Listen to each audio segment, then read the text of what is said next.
ஆட்டோமேட்டிக்காக உங்களோட அந்த இஷ்ட தெய்வம்னு சொல்கிற அந்த தெய்வம் சூஸ் பண்ணலாம். இல்லை யூனிவர்சல் எனர்ஜியை நீங்கள் எனர்ஜி இல்லை அந்த காடோட எனர்ஜியை யூஸ் பண்ணி நீங்கள் பண்ணுறது தான் இந்த பக்தி மெடிடேஷன். அது பார்த்தீங்கன்னா ஃபஸ்ட் டைம் மெடிடேஷன் பண்ணவங்க கூட அவங்களால அந்த டீப் ஸ்டேட் போக முடிஞ்சுது, அவங்களோட எனர்ஜி ஃபீல் பண்ண முடிஞ்சுது, அந்த மெடிடேஷன்லேயே அவங்கள சுற்றி அந்த ஹீட் வரதை ஃபீல் பண்ண முடிஞ்சுது. அந்த மாதிரி அவ்வளோ பேர் சொன்னாங்க. பஞ்சமி மெடிடேஷன் சக்ஸஸ்ஃபுல்லாக நடந்து முடிஞ்சுது. எல்லாராலையும் டீப் ஸ்டேட் போய் நல்ல எனர்ஜி ஃபீல் பண்ணாங்க. அது சப்சீக்வெண்ட்டாக டிரான்செண்டல் பக்தி மெடிடேஷன் கிளாஸ் அதுவும் வேணும்னு கேட்டாங்க. So 9th and 10th September Indian time evening அது நடக்குது. First come first serve basis, limited seats. இதை அட்டென்ட் பண்ணுறவங்களுக்கு காம்ப்ளிமெண்ட்ரி பஞ்சமி மெடிடேஷன், அடுத்து வர பஞ்சமி மெடிடேஷனும் இன்க்ளூடடாக கிடைக்கும். ஸோ ரெஜிஸ்டர் பண்ணுங்கள். டிரான்செண்டல் பக்தி meditation R transcendental devotional meditation அப்படின்னா என்ன அப்படின்னா, சரி, டிரான்செண்டல் மெடிடேஷன் வரும்போதே நம்ம காஸ்மிக் எனர்ஜியை நம்ம எனர்ஜியோட கம்பைன் பண்ணுறதுக்கான ஒரு டைப் ஆஃப் மெடிடேஷன், அதுதான் டிரான்செண்டல் மெடிடேஷன். அந்த டைப் ஆஃப் மெடிடேஷன் என்னென்னா, நம்ம அந்த காஸ்மிக் எனர்ஜி அப்சர்வ் பண்ணுற மாதிரி நிறைய வேர்ட்ஸ் யூஸ் பண்ணுறது, அந்த மாதிரி அஃபர்மேஷன்ஸ் யூஸ் பண்ணுறது, அண்ட் அந்த மாதிரி டெக்னிக்ஸ் யூஸ் பண்ணுறது, அந்த டீப் டெக்னிக்ஸ் யூஸ் பண்ணுறது எல்லாமே டிரான்செண்டல் மெடிடேஷன் வரும். அதில் டிரான்செண்டல் பக்தி மெடிடேஷன் என்னென்னா, which is going one step higher.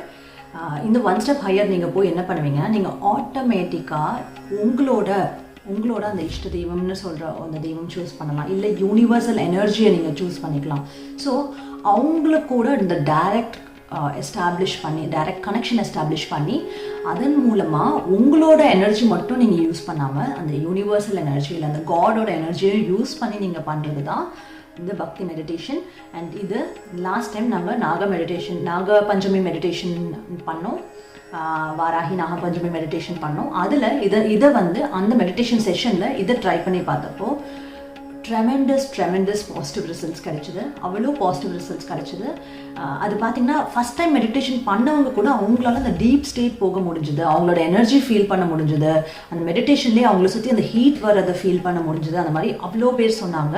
And அவங்களோட இஷ்ட தெய்வம் அவங்களெல்லாம் பார்க்க முடிஞ்சுது, வாராகியம்மன் பார்க்க முடிஞ்சுது சொன்னாங்க. சில பேர் நாகப்பஞ்சமி இல்லையா, ஸோ நாகர்களையும் சேர்த்து நாங்கள் இன்வோக் பண்ணியிருந்தோம், அதையுமே அவங்களையுமே பார்க்க முடிஞ்சுது. ஸோ இட்ஸ் லைக் வேண்டுதலுக்காக மட்டும் இல்லாமல் இந்த மெடிடேஷன் கண்டினியூ பண்ணி பண்ணும்போது அண்ட் கண்டினியூ பண்ணி பண்ணுறது it's like compared to other meditation, இந்த மெடிடேஷனில் உங்களுக்கு சீக்கிரமாகவே அந்த ஹையர் ஸ்டேட்ஸ் நீங்கள் ரீச் பண்ண ஹெல்ப் பண்ணும். ஓகேங்களா? ஸோ அப்பார்ட் ஃப்ரம் தட் இந்த மெடிடேஷன் என்ன அப்படின்றது அந்த கொஷின் கேட்டிங்கன்னா, நீங்கள் மெடிடேட் ஏற்கனவே பண்ணியிருக்கீங்கன்னா உங்களுக்கு இது தெரியும், இல்லைனா கூட நான் இப்போ சொல்கிறேன்.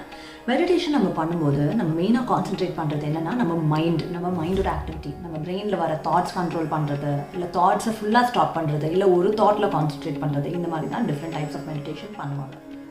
இதில் என்னென்னா உங்களோட எனர்ஜின்றது, உங்களோட அந்த காஸ்மிக் எனர்ஜி, உங்களுக்குள்ளே இருக்கிற எனர்ஜி ரைஸ் ஆகிறதுக்கே ரொம்ப டைம் எடுக்கும். It's not easy, definitely not easy. So normal மெடிடேஷன்ஸில் அந்த எனர்ஜி ரைஸ் பண்ண வச்சு, உங்களோட அந்த இன்னேட் எனர்ஜி ரைஸ் பண்ண வச்சு, அந்த எனர்ஜியோடு நீங்கள் என்ன பண்ணுவீங்கன்னா உங்களை சக்ராஸ் ஓப்பன் பண்ணுவீங்க. அண்ட் தென் அந்த சக்ராஸ் எல்லாம் ஓப்பன் பண்ணி எப்போ உங்களுக்கு இருக்கிற எல்லா சக்ராஸும் ஓப்பன் ஆகி அவங்களோட எனர்ஜி மேலே போகுதோ then you will reach that higher state. ஓகேங்களா? பட் இந்த பக்தி மெடிடேஷனில் ஒன் சைடுன்றதை விட மெயினான கான்சன்ட்ரேஷன் என்ன நீங்கள் ரீச் பண்ணுவீங்கன்னா உங்களோட devotion for the God or devotion for the mother earth or devotion for உங்களோட இஷ்ட தெய்வம். இப்போ என்னோட கேஸில் நான் வாராகியம்மன் நினச்சி பண்ணுவேன். நீங்கள் உங்கள் கேஸில் எந்த தெய்வம் வேணாலும் உங்களோட இஷ்ட தெய்வம் எடுத்துக்கலாம். ஸோ அவங்கள நினச்சி நீங்கள் இந்த மெடிடேஷனும் சேர்ந்து பண்ணும்போது அவங்களோட பிளெஸ்ஸிங்கும் உங்களுக்கு கிடைக்கும். அந்த பிளெஸ்ஸிங் எனர்ஜெட்டிக் ஃபார்மில் உங்களுக்கு கிடைக்கும். ஸோ அது உங்களோட எனர்ஜியோட சேர்ந்து, அந்த எனர்ஜி வேறு எதுவுமே இல்லை, அவங்களோட காஸ்மிக் எனர்ஜி, அந்த எனர்ஜி ஃபார்மில் உங்களுக்கு கிடைக்கும். அது உங்களோட எனர்ஜியோட சேரும்போது நீங்கள் அந்த ஒரு நார்மல் மெடிடேஷன் மூலமாக கிடைக்கிற பலன், 10 வருஷம் நீங்கள் மெடிடேஷன் பண்ணி கிடைக்கிற பலன் இதில் உங்களுக்கு அந்த 2 வருஷத்தில் தெரியும். Even before that, even in single year first session attend பண்ணவங்களுக்கே அந்த மெடிடேஷனோட பலன் தெரிஞ்சுது. So now I wanted to do this meditation. எப்படின்னா நார்மலாக நான் இதை காமனாக கூப்பிட்டு பண்ணும்போது அவங்களுக்கு டூஸ் அண்ட் டோன்ட்ஸ் தெரியல, எது பண்ணலாம் எது பண்ணக்கூடாது, இல்லை அடுத்து என்ன பண்ணுறது, இல்லை எப்படி ஸ்டார்ட் பண்ணுறது, அவங்களாவே தனியாக இதை பண்ணுறதுக்கான டூஸ் அண்ட் டோன்ட்ஸ் அவங்களுக்கு தெரியலை.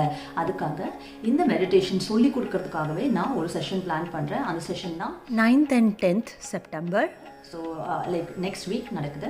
ஸோ உங்களுக்கு வேணும்னா you can enrol for that meditation. நீங்கள் என்ரோல் பண்ணி மெடிடேஷன் கற்றுக்கலாம். ஸோ நார்மல் அதர் தென் அந்த ஸ்பிரிச்சுவல் பர்பஸ்ன்றதை விட நார்மலாகவே இந்த மெடிடேஷன் கற்றுக்கிட்டு நீங்கள் உங்கள் பிரெயின் ஆக்டிவிட்டியை ஹையர் ஸ்டேட்டுக்கு கொண்டு வந்தீங்கன்னா, இந்த சென்ஸ் பேட்டா ஸ்டேட்லேருந்து ஆல்ஃபா ஸ்டேட் இல்லை தேட்டா ஸ்டேட் கொண்டு வந்தீங்கன்னா you can realise the extreme potential of your mind.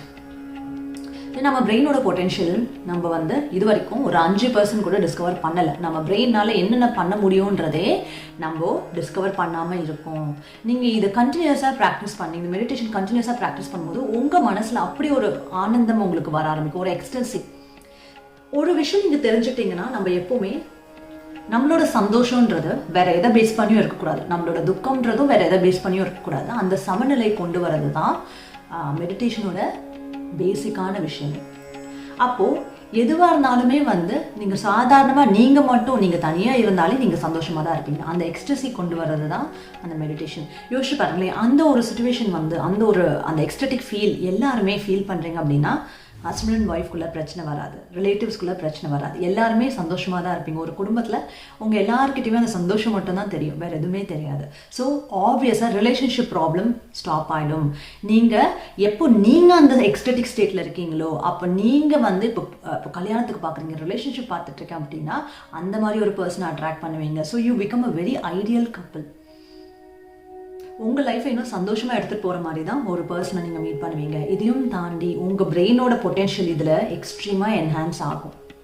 அது ஆக ஆக நீங்கள் என்ன பண்ண ஆரம்பிப்பீங்க, நீங்கள் உங்கள் ஒர்க்கில் வெரி ஹை பொட்டென்ஷியல் போட்டு ஒர்க் பண்ண ஆரம்பிப்பீங்க. உங்கள் ஒர்க் பொட்டென்ஷியல் இன்க்ரீஸ் ஆகும். அவ்வளோ ஈஸியாக நீங்கள் டயர்ட் ஆக மாட்டீங்க. ஏன்னா நீங்கள் அந்த எனர்ஜி அப்சர்வ் பண்ணுறீங்க இல்லையா, நீங்கள் காஸ்மிக் எனர்ஜி அப்சர்வ் பண்ணுறீங்க. And by your favourite God. அப்படி உங்களுக்கு ஃபேவரட் காட் யாருமே இல்லைன்னா கூட நீங்கள் அந்த யூனிவர்ஸோட நீங்கள் இந்த கனெக்ட் பண்ணி யூனிவர்சல் எனர்ஜி அப்சர்வ் பண்ணுவீங்க. So this is not based on religion. இந்த மெடிடேஷன் வந்து இட்ஸ் ஃபார் எவ்ரி ஒன். உங்களோட இஷ்ட தெய்வம் நீங்கள் கனெக்ட் பண்ணலாம், இல்லை you can even connect with the universe. So அந்த காஸ்மிக் எனர்ஜி அப்சர்வ் பண்ணுற டெக்னிக்ஸ் தான் இதில் இருக்கும்.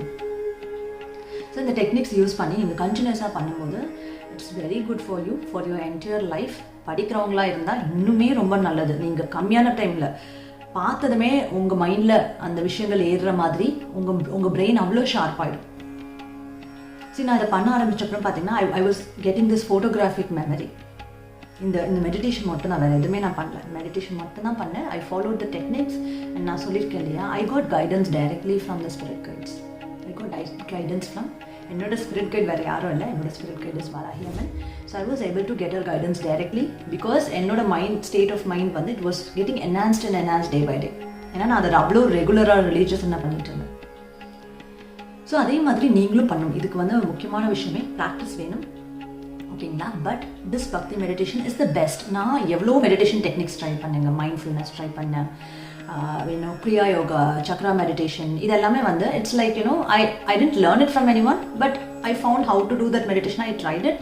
பட் இதெல்லாத்த விட ஆட்டோமேட்டிக்காக என்னை யாரும் கைட் பண்ணுறது எனக்கு தெரிய ஆரம்பிச்சது. நான் அவங்களுக்கு சொல்கிறதெல்லாம் அப்படியே செய்ய ஆரம்பித்தேன். அப்போ தான் I figure out this type of meditation. இதுதான் பக்தி மெடிடேஷன். இந்த பக்தி மெடிடேஷன் மூலமாக ஆட்டோமேட்டிக்காக அவங்களோட சக்ராஸ் ஓப்பன் ஆகும், ஓகேங்களா? அது சக்ராஸ் ஓப்பன் ஆகும். உங்கள் சக்ராஸ் வந்து நீங்கள் பேலன்ஸ் பண்ணாலே உங்கள் உடம்புல நீங்கள் எந்த ஹெல்த் இஷ்யூவாக இருந்தாலும் ஹீல் பண்ணிக்கலாம், தெரியும் இல்லையா? ஸோ அதுவும் நீங்கள் ஹீல் பண்ணிக்கலாம். ஸோ எனிவேஸ், இது எல்லாமே different types of meditation, mindfulness இருக்குது, ப்ரீத்திங் டெக்னிக்ஸ் இருக்குது, அந்த மாதிரி டிஃப்ரெண்ட் க்ரியா இருக்குது, டிஃப்ரெண்ட் இருக்குது.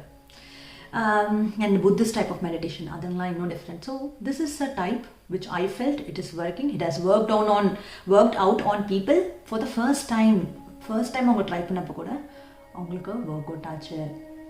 ஸோ நீங்கள் கண்டிப்பாக ட்ரை பண்ணுங்கள். And try to join the session. நான் லிமிட்டடாக தான் போடுறேன். ஸோ ஏன்னா I want to give individual attention to the people who join. ஏன்னா நிறைய கொஷின்ஸ் வருது. நான் என்ன பண்ணேன்னா, நான் இந்த session first session I made it free, ஓகேங்களா? வாராகி அம்மன் பஞ்சமி மெடிடேஷன் நான் போட்டேன். ஸோ அந்த பஞ்சமி அன்னைக்கு I made this meditation session free, donation பேஸில் if you want you can pay அப்படின்ற மாதிரி நான் சொல்லிட்டேன். ஆனால் அதில் வந்து நிறைய பேர் ஜாயின் பண்ணிட்டாங்க, 150 பேர் கிட்ட ஜாயின் பண்ணிட்டாங்க. என்னால் அவங்க கேட்குற கொஷின்ஸ்லாம் ஆன்சர் பண்ணுற அளவுக்கு முடியல, because there like many people இல்லையா? பட் அதனால தான் இந்த கிளாஸஸில் லிமிட்டடாக போடும்போது it's easy for me to communicate with them and interact with them. இதுவுமே நல்லது. அண்ட் சி நிறைய பேர் நெகட்டிவாக ஃபீல் பண்ணுவீங்க. நெகட்டிவ் எனர்ஜி சுற்றி இருக்கிற மாதிரி இருக்குது, இல்லை ஏதோ மைண்டே நெகட்டிவாக இருக்குது, பார்த்தா நெகட்டிவ் தாட்ஸ் வருதுன்னு. கண்டிப்பாக இந்த மெடிடேஷன் நீங்கள் பண்ணுங்கள். பிகாஸ் இந்த மெடிடேஷன்ஸ் நீங்கள் பண்ண முக்கியமாக இந்த பக்தி மெடிடேஷன் பண்ண உங்களுக்கு உங்கள் நெகட்டிவிட்டியிலேருந்து வெளியில் வந்து நீங்கள் பாசிட்டிவிட்டி போக ஆரம்பிப்பீங்க. ஏன்னா நீங்கள் அப்சர்வ் பண்ணுற அந்த காஸ்மிக் எனர்ஜியே பாசிட்டிவான எனர்ஜி. ஓகேங்களா? So if you're interested you can enrol in the link below. கண்டிப்பாக என்னால் மெடிடேஷன் பற்றி யூடியூப்பில் எவ்வளோ கண்டென்ட் போட முடியுதோ I'll do that also, so that நீங்கள் நார்மலாகவே வந்து நீங்கள் மெடிடேஷனில் இன்ட்ரெஸ்டாக இருக்கீங்க, பட் உங்களால் கிளாஸ் எடுக்க முடியலன்னா you can learn from this. But என்னோட கான்சென்ட்ரேட் பண்ணி உங்களோட டவுட்ஸ் கிளாரிஃபை பண்ணி டேரெக்டாக இன்ட்ராக்ட் பண்ணி என்னோட டேரெக்ட் ட்ரைனிங் வேணும்னா you can try that session. ஓகேங்களா? Thank you so much ma'am. ரொம்ப தேங்க்ஸ் மேம். உங்களால் முடிஞ்ச டைம் வந்துச்சுன்னா நீங்கள் வந்து இந்த மெடிடேஷனை வந்து எங்களுக்கு வந்து இன்னும் நல்ல எப்போ உங்களுக்கு டைம் கிடைக்குதோ அப்போ வந்து மறுபடியும் உங்களை ஜாயின் பண்ணி பண்ணுங்கள். இந்த ஒண்டர்ஃபுல் எக்ஸ்பீரியன்ஸாக இருந்துச்சு. நான் வந்து ஃபுல் அண்ட் ஃபுல் நாகாஸோட பிளெஸிங்ஸ் வந்து நான் ஃபுல் அண்ட் ஃபுல் வந்து அவங்க வந்து இது பண்ணேன். நாங்கள் வந்து ஆக்சுவலாக வந்து என்ன வேண்டியிருந்தோம் அப்படின்னா, எனக்கு வேலை கிடச்சிட்டாலோ ஒரு வெள்ளியில் நாகர் சிலை எங்கள் ஊரில் வந்து இருக்குது. நான் ஒரு நாகம்மன் கோயில் இருக்குது, அதில் வந்து வைக்கிறதா வேண்டியிருந்தோம். அந்த சிலை இருக்கும் தெரியுமா, நாங்கள் வெள்ளியில் சிலை வேண்டியிருந்தோம். அது அப்படியே விஷுவலைஸ் ஆகிடுச்சு அங்கே எனக்கு. அப்போ ஒரு வேளை அதெல்லாம் ஞாபகப்படுத்துகிறாங்களோ அப்படிங்கிற மாதிரி எனக்கு வந்து தோணுச்சு. அது மாதிரி ரொம்ப ஒண்டர்ஃபுல்லான எக்ஸ்பீரியன்ஸாக இருந்துச்சு, ரொம்ப டிவைனாக இருந்துச்சு.